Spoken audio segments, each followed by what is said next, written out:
Hello and welcome. You're listening to By Bay Plastic, a podcast where we rethink how we can deal with plastic waste in the Bay Area. I'm Chris from Hong Kong. I'm Naomi from Japan. And I am Pelle from the Netherlands. And we are your hosts from Minerva Schools at KGI, an undergraduate program based in San Francisco. In our 3-episode series, we delve into plastic recycling, plastic separating, and plastic upcycling, where we interview experts and present our research in the field.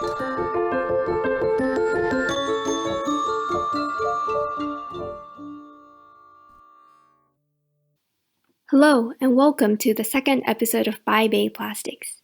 As always, the podcast will be delivered by Naomi, Pelle, and Chris from Minerva. In today's episode, we are looking into separating plastic and other wastes. Separating, or to allocate the right type of waste to the right places, is an essential process before wastes are actually collected and get sent to recycling facilities.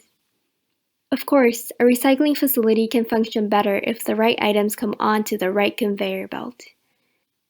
In the Bay Area, there are 3 types of bins. The green one is for composting, think food waste or organic materials like wood. The blue bin is for all recyclables like glass, paper, metal, and hard plastics. The rest goes into the black landfill bin. Items like soft plastics or packaging with different materials mixed or stuck together may have to go into this bin. If all items were always put in the right bin in the Bay Area, the amount of waste sent to landfill would halve from 20% to only 10% of all waste. And as a side note, the trash bins in San Francisco actually pushes our back to mitigate the amount that goes into the landfill bin by changing the bin sizes, with 64 gallons for the blue recycling bin, 32 for the composting bin, and 16 for the black landfill bins. Then, what exactly goes wrong when we separate our waste? Do we not know what to separate? Are we too lazy to learn? How are Minerva students doing? Do they separate their dorm waste properly? Hi, it's me, Chris again. Like last episode, we went around the residence hall in downtown San Francisco to ask our fellow Minervans some questions. Hypothetical question. If you have a plastic bottle, would you dump it in the bin right in front of you or walk 20 meters to recycle it? I would probably walk 20 meters, but at the same time, I'm probably lying. I would walk those 20 meters. Yeah, I would walk 20 meters. 20 meters is like nothing. No, I throw it to the nearest bin. I will dump it in the bin right in front of me. I'm an asshole. Sorry. Last episode, we said the percentage of garbage that is recycled in San Francisco is 80%. If everyone properly separates the garbage, what do you think the percentage will go up to? 80%? I thought 50% was 90%.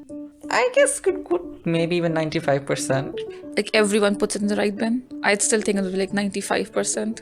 I guess if we recycled and every home had recycling bins, it could probably go until, 90%. I think it will approach like 95 or something. Third question. Do you think it's hard to separate properly? I think yes, because I heard plastic bottles, we need to remove the plastic lid from it so it's fully recycled. Yeah, I think so. But so because people don't separate the trash in the bins, so it's hard to separate afterwards, and maybe because it's just a very consuming process. Yeah, usually when you look at bins, there's not exactly, with a few exceptions, there's just instructions on this is recyclables and this is not, but that requires the user to know what is the recyclables or not. If you have 3 different bins, it's very easy to separate. No, I'm just lazy. Okay, why do you think other people find it hard? People are also lazy. I don't know, as for me, I'm just not used to that. I don't have it at home, so I just throw it away, wherever. I don't want to think before throwing trash. I just want to throw it away from me. Overall, most of them were surprised that San Francisco's recycling rate is fairly decent at 80%. But they are pessimistic about people properly separating because they're lazy or maybe they don't know what things should go to which bins. What about people living in the Bay Area permanently? If we asked them, would they know how to separate? Ladies and gentlemen, welcome to the great Where Does It Go quiz. Do our Bay Area participants know how to separate their waste properly? That is yet to be seen. Today we are joined by Professor Woods-Puckett, head of the College of Arts and Humanities at Minerva Schools at KGI, Dan Curme, part of the student coaching and talent development team there, and Rett Tavenner, member of the class of 2024.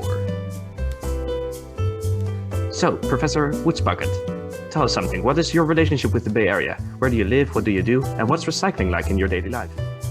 So I live in Oakland, in the East Bay, and recycling, we try to recycle what we can, and we try to compost as much as possible. So I think our order is compost, recycle, and then trash. Cool. What about you, Dan? Yeah, hey, I live in San Francisco. Personally, we practice as best we can in accordance with the bins we get from Recology. So yeah. Rett, what about you? Where I'm from Mountain View, so South Bay, Silicon Valley. The waste management is done really well. So the rules are, you get 1 point for a right answer and 1 point for a correct additional explanation or insight about the answer. Could be anything. We have Chris the judge. Everything clear? Okay, here we go. Your kids love to watch all the Disney princess movies, and you secretly like those movies too. However, the gender norms presented in them are outdated, and you want to get rid of the DVDs, but you don't want anyone else to lay eyes on them. Where do you put them? Do you mean the DVDs or the cases? No, the DVDs. Rett. In your neighbor's recycling bin? That's wrong. You're talking about the actual disc. Yes. Just the disc itself. The disc. Crack it in half and throw it in the garbage bin. That is incorrect. So it's the blue bin, because these can be shredded and they're used in a wide variety of products, like motorcycle helmets.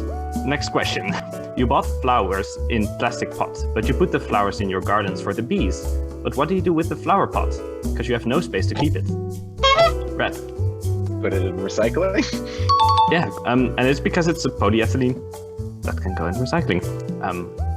Hard plastics go in recycling. Okay, you forgot your cotton bag when doing groceries and accepted the plastic bag instead. However, you hate plastic, so you want to get rid of this single-use product. Which bin does it go in? Yes, Professor.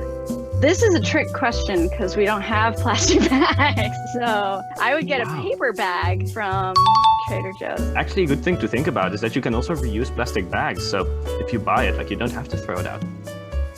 Imagine you had a terrible day of classes or meetings, and to feel even worse, you ordered the greasiest pizza you can get in the Bay Area, and the box reminds you of your dietary misstep. What do you do with it? Professor? Compost.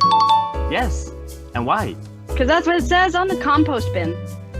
Yeah, because the fat is also composted, and the cardboard is composted, so perfect.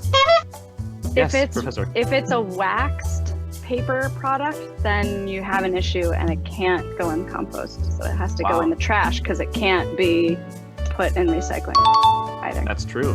Wow, perfect. Okay, next question.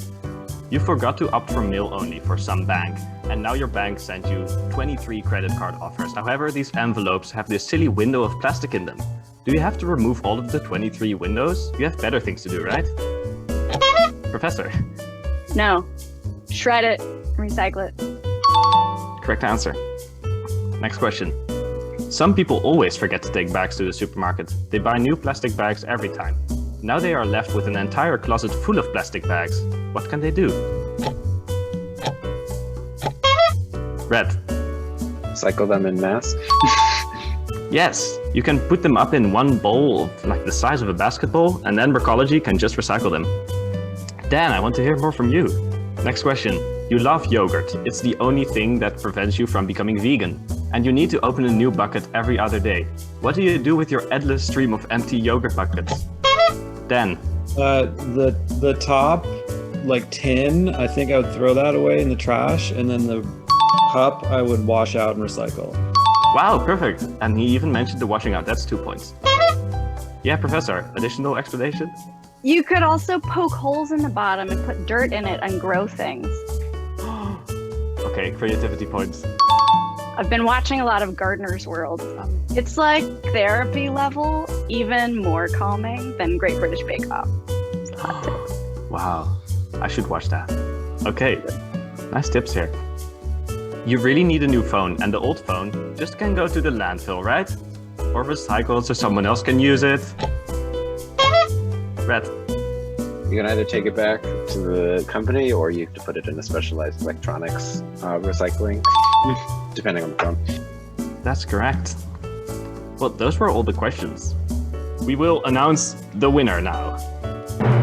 The winner is, with 5 points, more points than the others together, Professor Woods-Puckett. The prize will be a lifelong subscription to one of the best recycling facilities in the US, on the condition that you live in the Bay Area. Whoa. Awesome!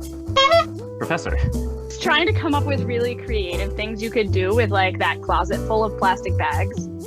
I think honestly all you need is a 7-year-old girl who is stuck at home during the pandemic, and then she will take care of any of your refuse needs by incorporating it into an art project in my dining room. So nice. Let's now take a step back. Why should we even care so much about separating waste? We would like to invite Felisia from Recology, a waste management company headquartered in San Francisco, to get behind the scenes of waste management and hear about what happens to waste after they are collected. Felisia has been working as the supervisor of the Artists in Residence program, as well as the educational tour program at Recology in San Francisco. The Artist in Residence program, which has been around for just over 30 years, gives local artists chosen by application to do a residency at the San Francisco transfer station and work 4 months on site where they will scavenge for reusable materials to prepare artworks that they will exhibit at the end of the program. While she gives support to artists on the one side, she also takes initiative in providing study tours and off-site presentations for young school groups, college classes, business groups, government delegation, and anyone interested in learning more about the recycling and composting process. We'll get straight to Felisia explaining to us what Recology is all about. So Recology is the recycling company for the city of San Francisco. So they collect all of the materials from the blue recycling, green compost, and black landfill bins from homes and businesses throughout the entire city of San Francisco. Recology has been around for quite some time. We just celebrated our 100th anniversary last year, actually, which is very exciting. A lot of people think that when they think of a recycling company, they might think that we're actually turning those materials into something new. But really what we're doing is we're just collecting all of that material from around the city. We bring it to our facility in San Francisco and we sort it all out. And then we send all of that material somewhere else to get to its final resting place. So that might be the landfill. We own all of our own compost facilities. So anything from the green compost bin goes to one of our facilities and then is broken down into a really nutrient-rich soil amendment. All of our recyclables, we basically collect, sort, and bale, and then we ship those to various companies, both domestically and internationally, to be made into new materials. So like what happens, for example, to the plastic waste? What kinds of categories are they separated in? Yeah, so plastics are a really interesting material. There are actually hundreds of different types of plastics. They're mostly categorized into one of 7 categories, which is that little number that you often see at the bottom of a plastic container called the resin identification code. In San Francisco, we've tried to make it as easy as possible to know what can and can't go in the blue recycling bin. So we say don't pay attention to the number or the type of plastic as long as it's a rigid or hard plastic, meaning it holds its shape. If you drop it on the ground, it might bounce a little bit or it'll still hold its shape. Then you can put that in the recycling bin. Any of those soft, flimsy plastics, things like bubble wrap, plastic bags, the air pouches that you get in packaging, that type of stuff would have to go into the landfill bin. And that's just a really low quality plastic and it's very difficult to recycle. You usually can't turn it into the same item again. So we just want those hard, rigid plastics. From those rigid plastics, there's even more of a hierarchy. The number 1s and the number 2s, which are PET and HDPE, those are really the most high quality plastics, the easiest to recycle. They're pretty durable. So when they are recycled, they retain a lot of their same qualities. And so they can actually be made into new products. The other plastics, 3 through 7, are a little bit harder to recycle, but we still do collect those and bale those. And those often will get downcycled, which means that they won't turn into the same material. They might turn into something like plastic lumber or fleece clothing, which of course at the end of its life does end up in a landfill. So, recycling plastic is really great. There are some of those plastics that are better than others, but we do encourage people first and foremost to try and reduce the amount of single-use plastics that they use. So San Francisco is known to be one of the most successful cities in recycling, and I believe Recology plays a big role in this success. What do you think is the key contributing factor? Yeah, that's a great question. I think there's a couple, I would say maybe two main things contribute to the success that we've had. So one is education, and one is the technologies that we have. Recology, we have really invested in our technology and infrastructures so that we can collect and process as many different types of materials as possible. So we have at our recycling facility, for example, we have optical sorters, which use light sensors to identify different materials. We have robots that use AI technology and a global database of imagery so that they can identify, again, very specific materials, different types of plastics. We have one of the longest pre-sort lines in the country, which is basically the very first conveyor belt that all of the recycling goes along, passes by 14 different workers who are all tasked with removing things that don't belong in that stream. So they're pulling off anything that could tangle or jam our machinery, anything that would contaminate the recycling at the end. And so getting the recycling really clean is super important in order for it to be turned into a new product. With plastics especially, if they're really dirty with food, for example, they can become very difficult to recycle. So that's where a lot of our education comes in. The city of San Francisco has a team of folks that will actually go out door to door and look at people's bins and knock on doors if they notice the wrong thing in the wrong bin. We have a pretty robust school education program. And so not only are we trying to teach adults, but we're trying to get students when they're really young to build these habits, these proper sorting habits, so that it just becomes second nature to them what goes in what bin.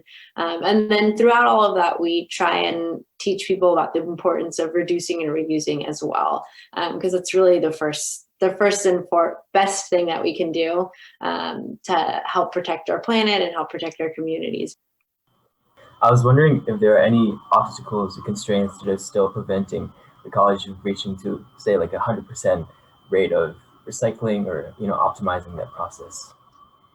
Yeah, definitely. I think one of the big challenges is those soft, flimsy plastics. That material is really hard to collect. It's hard to process. Like I mentioned before, it's pretty low quality plastic. So, and recycling is really based on a global system. So, even if we were doing everything we could to collect it and process it, and it was really clean, if there's no one that's able to turn it into new products, at scale, then it really makes it hard to get that material recycled. One thing that we have done is we've actually worked and partnered with a lot of businesses to try and help them understand what it really means to have packaging that's recyclable or compostable. So we have businesses that will come out and come on tours and talk to us about how they can make their packaging more sustainable. We do a lot of advocacy against single-use plastics. We recently put a lot of support behind a bill, the Plastics Free Initiative, which is going to go on the November 2022 ballot in San Francisco. And so in that initiative, it actually will hold a lot of the corporations and businesses who are creating those plastics accountable for what happens to them at the end of their life. So, why is it important that people separate their waste at a house level? What goes wrong if they don't? Yeah, good question. So it is really important to separate materials, at home or at your office or at your school, because once we collect the material from your bin, maybe just a few things were put in the wrong bin at your house, but then all of your neighbors had just a few things that were in the wrong bin, and that adds up really quickly. So we collect about 700 tons of compostable material every day just from San Francisco, and about 600 tons of recycling. And so it all gets dumped into these big piles, and once it's all together, it then becomes really difficult to remove any contamination. So it really, really helps us out. It makes it much easier, much more efficient when you can sort properly at home. And it also makes it more likely that the compostable material is going to get turned into really healthy compost, and those recyclables are actually going to get turned into something new. Thank you, Felisia, for the interview. It does sound like recycling is a much more complicated process than we thought. That's why it's all the more important for us to separate properly. But even if we do our job, how do we motivate other people to do the same? Extensive research has documented why people exhibit green behavior. What motivates people to do things for the benefit of the environment? This can be buying electric cars, spending more for vegetarian food, or installing solar panels. In this section, I'll be talking about factors that can influence our psychology to recycle. If we understand how psychological motivation arises, we can use this information to intervene effectively, thereby increasing recycling rates. We can largely break it down into 4 levels of analysis: the individual, social, societal, and cultural. To illustrate these factors, let's consider a hypothetical person, Gary. Gary is a junior software engineer at Twitter. He rides his electric scooter to work every day and believes that he can make a difference to save the planet. In this way, he has a strong perceived responsibility for the environment. He believes that through his recycling behavior at home and at the company, he can consistently express his environmentalist identity and values. He also happens to be politically liberal, which fits the demographic categories that correlate with high green behavior. Although he has limited formal education regarding sustainability individually, most of his family and colleagues are knowledgeable about the impact of recycling. So on a social level, the norm to recycle within his family and his social group pushes him to continue doing so. According to literature, social proof is one of the most significant factors that motivates recycling. Hence, combining the individual and social factors form the most immediate influence to an individual's recycling behavior. Zooming out from the individual to the collective, we can also consider the societal and cultural factors. Societal factors refer to the state of recycling of a city or country. This includes citizens' overall awareness, the availability of infrastructure and technology, economic conditions, and how involved the government and non-governmental organizations are in the issue. For Gary, he lives in San Francisco, with robust recycling infrastructure supported by companies like Recology. Most San Franciscans are aware of the environment, and the city government is active in promoting zero waste. As a very developed city, San Francisco offers ideal societal factors for individuals to recycle. Finally, cultural factors refer to the more ambiguous idea of cultural values that likely involve religious values as well. A handy example is Japan, where the dominant social paradigm believes in humans' harmony with nature, rather than dominion over nature. This is supported by religions like Shintoism and Buddhism. Hence, Japan's cultural factor is one reason that is favorable to motivate individuals to recycle. So here, we have broken down the factors into individual, social, societal, and cultural levels, according to the peer-reviewed articles that we have found. One key thing emphasized across literature is that the social level is the most important level in determining a person's recycling behavior, because our evolutionary cognitive limit only allows us to imitate behavior from the people immediately around us. To begin reflecting on your own recycling behavior, try looking at each level one by one, especially your family and close friends. If you're already in a network of enthusiastic recyclers, congratulations! If you're yet to be in one, consider how you can be the one initiating such a culture within your social network. While it is challenging to pinpoint exactly the impact of each factor on your behavior, think about how these factors mutually reinforce each other one way or another along your spectrum of motivation. If you're interested in the detailed table of factors and sources we use, you can check out episode notes linked in the description. So now, knowing the factors at different levels, how can we encourage recycling? At Harvard University, a group of students part of the School's Sustainability Initiative used the design thinking process to ideate on how bins can be designed in order to encourage recycling behavior. They found that adding the slogan, quote, 10 seconds to sort, 1,000 years to end a landfill, end quote, increased the recycling rates and decreased the amount in the trash bin. The students wanted to use people's loss aversion to emphasize their individual perceived sense of responsibility. Loss aversion is a cognitive bias that people experience losses more intensely than gains. For example, we'd feel much sadder if we lost $100 than we would be happy if we earned $100. Well, this term usually describes irrational behavior of overweighting losses and ignoring well-calculated risks. In this case, emphasizing the negative consequences and imageries of your trash in the landfill for 1,000 years is taking advantage of this cognitive bias to achieve a positive outcome. Similarly, in the University of Pittsburgh, simply adding the word landfill on the trash bin increased recycling rates by 29%, a small tweak that led to considerable improvement. In both cases, the solution was not necessarily an intervention, but what we call a nudge. Its impact tends to be less noticeable and less conscious in order to foster a certain behavior. The term was first coined in the book Nudge by Richard Taylor and Cass Sunstein, which he defines as a choice architecture that alters people's behavior without stripping away their freedom of choice. For example, the word landfill will probably not restrict people's choice from using the trash bin, but it does inform people in such a way that it will change the behavior, which qualifies as a nudge. After researching and reading about similar experiments, we decided to engage in similar ideation process regarding the designs of bins, based on the 4 factors that Pelle and I identified in the previous section, namely individual, social, societal, and cultural. Idea 1. Individual aspect.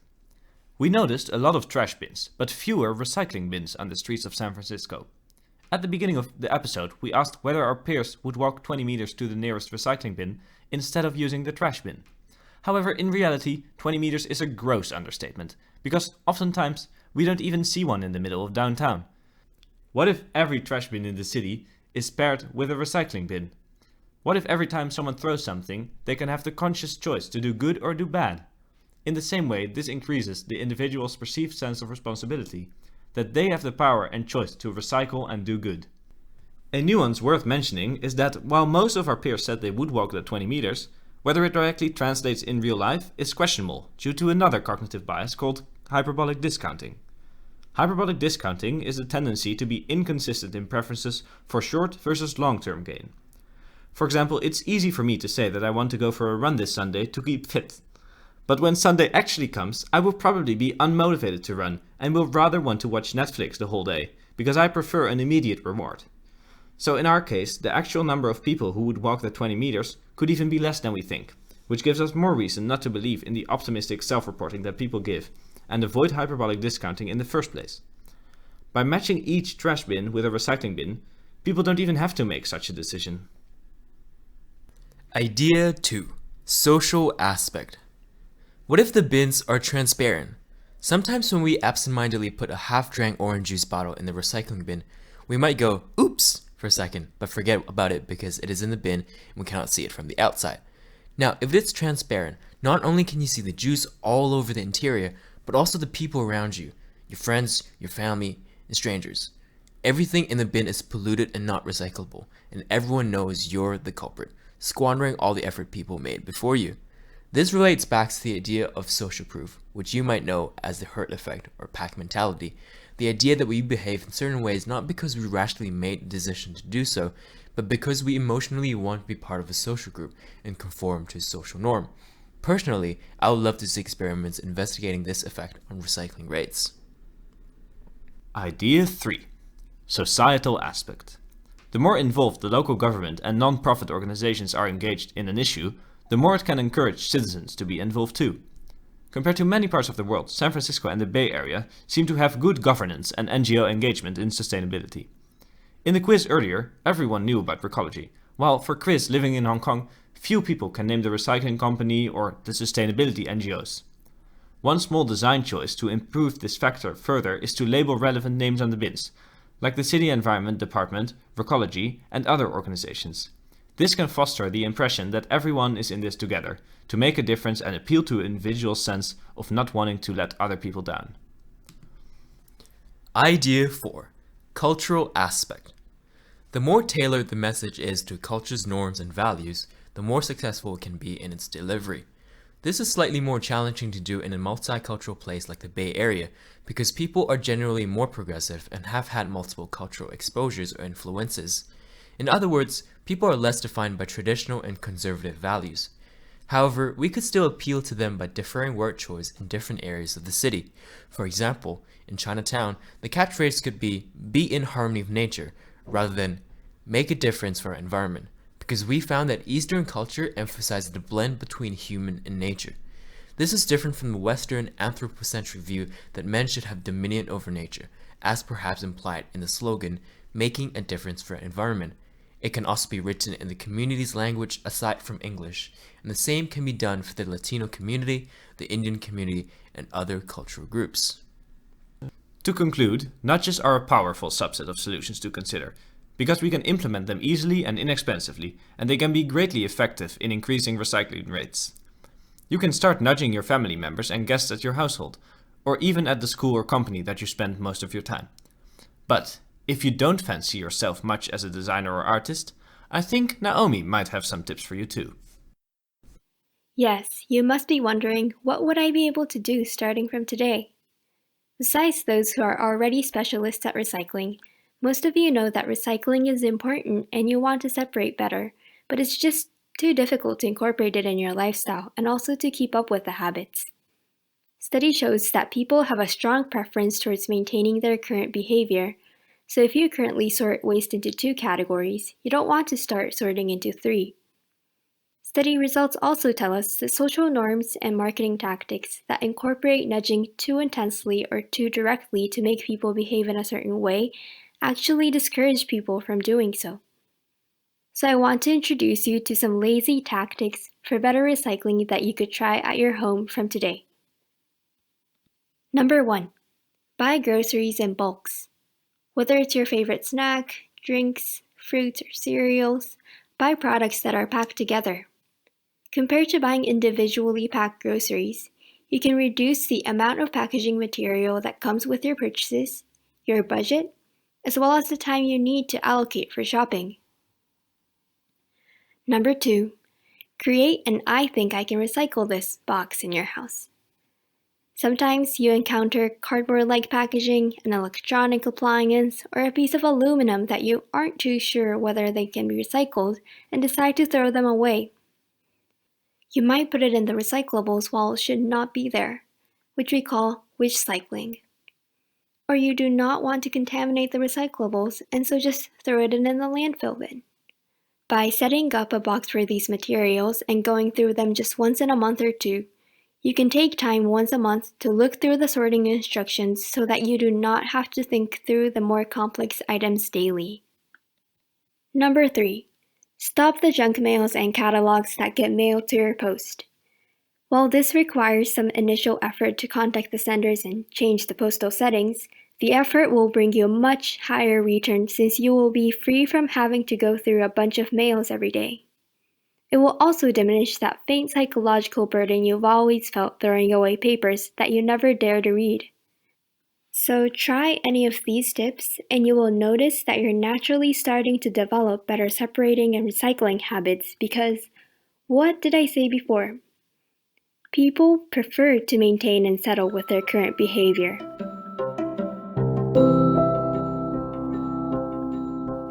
Overwhelmed by how much you can do to contribute to your nearest waste manager? We hope that you have found at least one reason not to 1. Discard your paper cup with the plastic straw still tucked in it, or 2. Throw your dirty plastic tray straight into the recycling bin. We'd actually love to see you become a real-life Gary. But you still may be wondering, would my individual effort be of any help? Would I be able to keep up with my separating habits?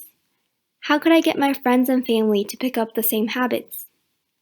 Remember, to eradicate recyclables that still inevitably get sent to landfills, collective and persistent effort by individuals is key. Power from bottom up can never be underestimated, both in positive and in negative sense. We have learned from Felisia that wastes that get collected in the neighborhood have to be sent somewhere else to turn them into raw materials and then sent again to be transformed into new products. This means that we have to keep in mind how our slight mistake in separating decisions can lead to major detrimental secondary and tertiary effects in the waste management system. Now you might be starting to imagine, So, how do separated wastes actually get turned into something new to be reused? In our next episode, we will move the discussion forward to reusing and upcycling by inviting the Library of Things in the UK and also introducing fun crafts you can do at home with plastics. But until then, bye Bay Plastics. That's it for this episode. Thank you for listening. If you like this podcast, you can leave us a review in the comment section. If you have any questions or thoughts about the episode, you can shoot us an email to the addresses linked in the description. Thank you and bye.